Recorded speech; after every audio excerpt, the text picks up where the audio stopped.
Olá, pessoal! No vídeo de hoje eu venho falar sobre um livro que todo mundo já conhece a história, que é A Bela e a Fera. Se você gosta desse tipo de vídeo, gosta de resenha, gosta de indicação de livros, não esquece de deixar seu like aqui, de compartilhar esse vídeo com os amigos e de se inscrever no canal se você ainda não é inscrito. Bom, gente, é sobre esse livro aqui que eu venho falar hoje com vocês e eu sei que aqui não vai ter nenhuma novidade, tá? Porque é uma história que todo mundo já conhece. Todo mundo já leu os contos da Disney, todo mundo já leu contos de fada, todo mundo já assistiu às adaptações, então não é nenhuma novidade o que eu vou falar aqui sobre essa história, tá? Mas o que me encantou nessa edição, o que me fez querer ler esse livro, foi o que ele promete. Quando eu investiguei sobre esse livro aqui, né, eu vi essa indicação no Instagram e eu investiguei sobre o que trazia a história, né, como realmente era a história. E eu descobri que aqui a gente ia ter duas histórias de A Bela e a Fera. A versão clássica, que é a que a gente está acostumado a ver aí, né, nas adaptações e nos livros, nos contos, e a versão original, que é um pouquinho diferente. Isso foi o que chamou minha atenção quando eu me deparei com esse livro aqui, porque eu sou muito curiosa para ver para ler a versão original, né, de A Bela e a Fera, assim como todas as outras os outros contos, né? Eu gosto de ver as versões originais, eu gosto de ler sobre as versões originais. E claro, aqui é um clássico, tá? É um clássico muito, muito famoso. Então vale muito a pena ler. Se você só leu aqueles contos que eu acho que todo mundo leu quando era criança, né? Quem é leitor desde sempre com certeza já leu os contos de fada, né? Então já conhece a história, que é a adaptação, né? Que é a que se tornou a clássica, mas provavelmente, eu não sei, né, mas eu pelo menos não conhecia a versão original, né, a versão que foi transformada no clássico que a gente conhece hoje. E nem o que tem por trás, né, dessa história. E aí, outra coisa que me chamou a atenção nesse livro que eu vou mostrar para vocês, eu comprei esse livro recentemente, tá? E é uma edição da Zahar, de capa dura, gente, então é lindo. Então, além de ser uma edição linda, a gente ainda vai ter uma apresentação escrita por Rodrigo Lacerda, falando, né, explicando como aconteceu a história, né? Em que a história é baseada, se realmente tem um quê de verdade ali. Foi muito bom. Foi o que mais me chamou a atenção, foi isso, né? Saber mais sobre como foi escrita a história. Também a gente vai ter imagens, tá? Tem as imagens aqui, que é muito fofa. E, é claro, a gente vai ter as duas versões. A versão escrita por uma Madame de Belmonte, não sei se estou chamando o nome corretamente, que é a versão clássica que a gente conhece, e a versão da Madame de Villeneuve, que é a original.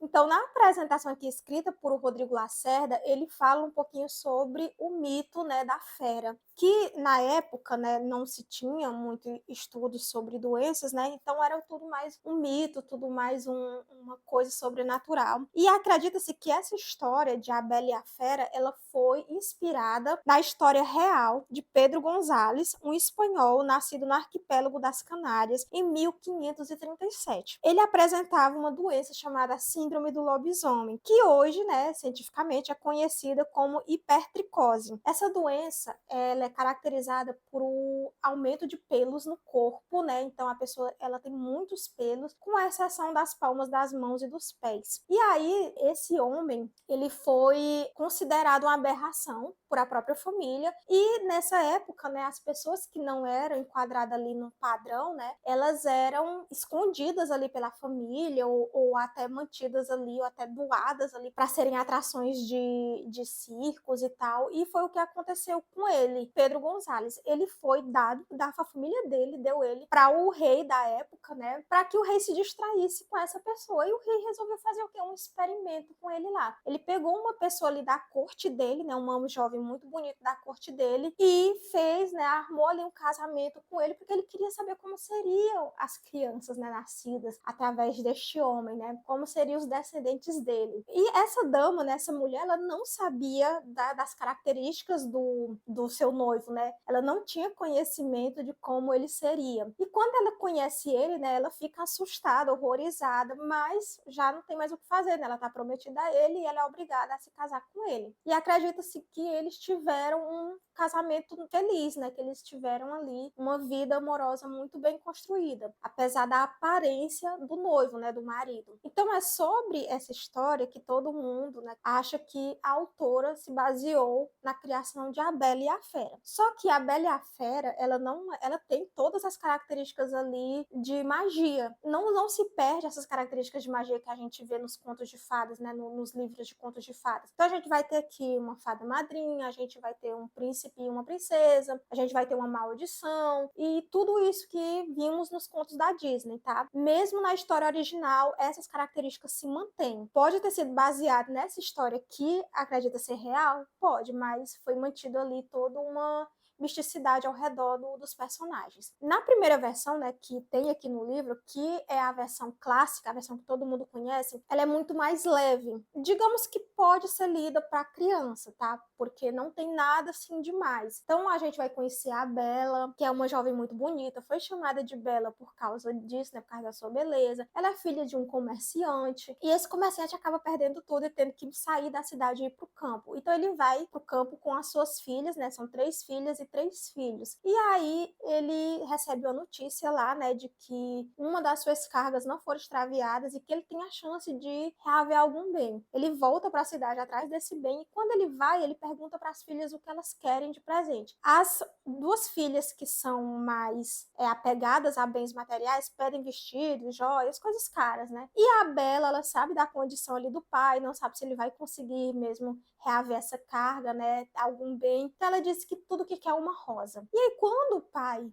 vai para essa viagem que dá tudo errado, que ele volta, ele acaba encontrando um castelo encantado. E aí nesse castelo ele é servido, ele se alimenta, ele tá cansado, ele pernoita lá, dorme lá. E quando o dia amanhece, ele acha um jardim lá muito bonito e ele acaba roubando a rosa para levar para Bela. E é nessa hora que a fera aparece. A fera diz que vai castigá-lo por ele não ter agradecido da forma correta. Ele diz que pode perdoar se ele trouxer uma das suas filhas de livre e espontânea vontade para viver com ele no castelo. E é aí onde começa, né, a história da Bela e a Fera. A moral da história aqui é que a Bela tem um bom coração, que ela se sacrifica em nome para proteger a vida do pai e que ela acaba vendo as características boas ali da Fera, né, que ela é uma ótima companhia, que ela cuida ali da Bela e que ela faz tudo ali por a Bela. Então é isso, né, ignorando a aparência da Fera, a Bela se apaixona pela personalidade do monstro. Agora, na história verdadeira, na história original, na história verdadeira, na história original, temos algumas mudanças, tá? A primeira coisa é que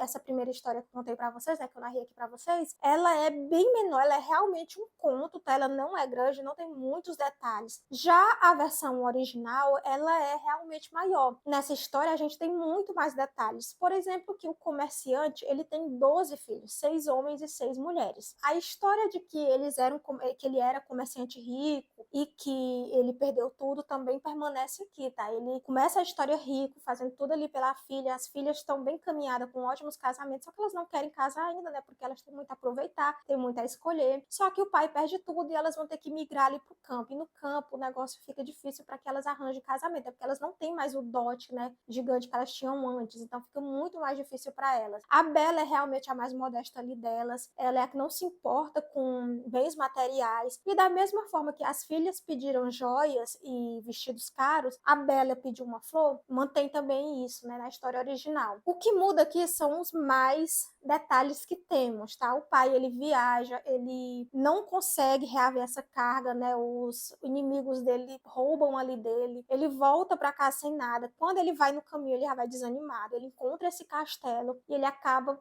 pedindo pouso ali no castelo, só que ele não encontra ninguém, mas ele encontra tudo pronto, mesa farta ali para ele, um bom lugar para ele dormir. Pela manhã, quando ele levanta, ele resolve pegar a flor para Bela. E aí a fera fica irada contra o comerciante e faz essa cobrança, né? Que para que ele poupe a vida dele, ele vai ter que trazer uma filha dele para morar ali com ele no castelo. E que essa menina tem que vir, essa jovem, tem que vir de livre e espontânea vontade. A Bela, ela vai preparada para virar jantar ali, né? Do monstro. Ela não espera que ela vá sobreviver muito tempo. O pai também espera isso, os irmãos, mas as irmãs estão muito felizes por se ver livre ali da irmã que elas não gostam. Outra coisa é que a fera, ela é muito rica, então ela dá muito ouro, muitos bens para o comerciante levar para casa, né? Uma das características da fera é que ela não é uma boa companhia, ela não ela é grossa, ela não consegue ser educada, ser fina, como os príncipes são. Então a Bela não se agrada muito também de conversar com a fera, né, também. Além da aparência dela não ser das melhores, ainda tem a questão de que ela não é uma pessoa culta, ela é uma pessoa ignorante, ela não sabe se comportar, ela não sabe ser uma pessoa educada. E aí isso desagrada totalmente a Bela. Mas toda noite, antes de a Bela ir pro quarto dela, né, a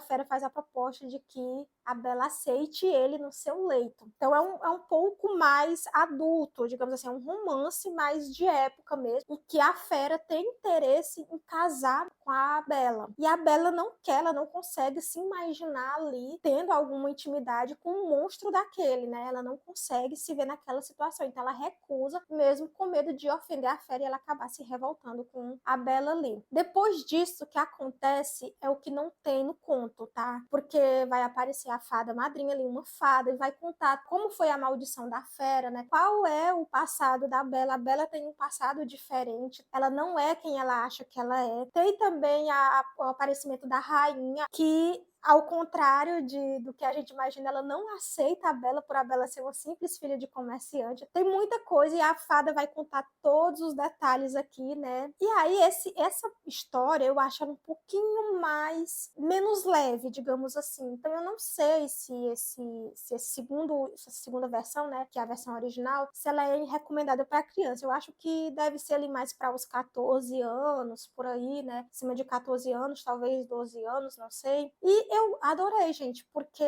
eu estava muito curiosa para ver como era essa história, né? É basicamente um romance de época que a gente já está acostumado a ler, né? Um clássico, na verdade, né? Não é nem um romance de época, é um clássico, um romance de costume ali, né? Com detalhes fantásticos, com fadas, princesas roubadas, príncipes que viram monstros. Tem essa questão fantástica, mas tem também a questão ali do costume daquela época, tanto as diferenças da classe social, né? Que é primeira coisa que a rainha impõe ali para que não haja casamento, mesmo a Bela tendo salvado, né, o príncipe. Então tudo isso tem um pouco do costume ali da época. Tem a questão do medo da Bela, né, de ir pro leito nupcial ali com uma fera, com um monstro. Ela é uma jovem de 16 anos, muito nova ainda para se ver naquela situação, mas ela aceita se colocar naquela situação para proteger o pai dela. Então tem todas essas questões que eu gostei muito de conhecer os detalhes. É muito bom o livro, eu amei. Eu não esperava gostar de um conto de fadas, tá? Porque, né, isso prende mais crianças e adolescentes, mas pensei que não iria me prender tanto, mas eu amei, também amei saber mais sobre de onde veio, né, a inspiração para essa história, que foi de uma história real, né? Também amei saber sobre a vida das autoras. Aqui tem uma introdução ali sobre a vida de cada uma delas. Então é uma edição incrível. Bom, gente, é isso. Eu espero que vocês tenham gostado dessa resenha muito diferente do que eu trago aqui no canal, né? Um livro que eu nunca tinha trazido esse estilo, que é um conto de fadas e um clássico, né? Mas eu fiquei muito ansiosa, para vocês terem noção como eu fiquei ansiosa para ler esse livro. Ele não estava na TBR de outubro, mas eu comprei ele em outubro. E quando ele chegou, eu simplesmente tirei o livro que estava na TBR, que se não me engano era Piloto Playboy, e coloquei ele. Eu fui ler logo ele. Eu parei todas as leituras que eu estava fazendo e fui ler esse livro porque eu estava muito ansiosa para saber mais sobre essa história. E um detalhe que acabou com a minha infância é porque a gente sempre vê aquela cena, né, da Bela numa sala cheia de livros e ela escolhendo ali um livro, e não tem essa cena em nenhum dos dois contos, tá? Não tem essa cena no conto que foi o que a Disney se inspirou, né? E nem tem essa cena na história original. Então, deu um destruidinho ali na minha infância? Deu. Mas tudo bem, amei o livro, maravilhoso. Então, se você gostou da resenha, se você gostou dessa indicação, né, não esqueça de deixar seu like aqui, de compartilhar esse vídeo com os amigos, de comentar o que você achou e de se inscrever no canal se você ainda não é inscrito. Nos vemos nos próximos vídeos.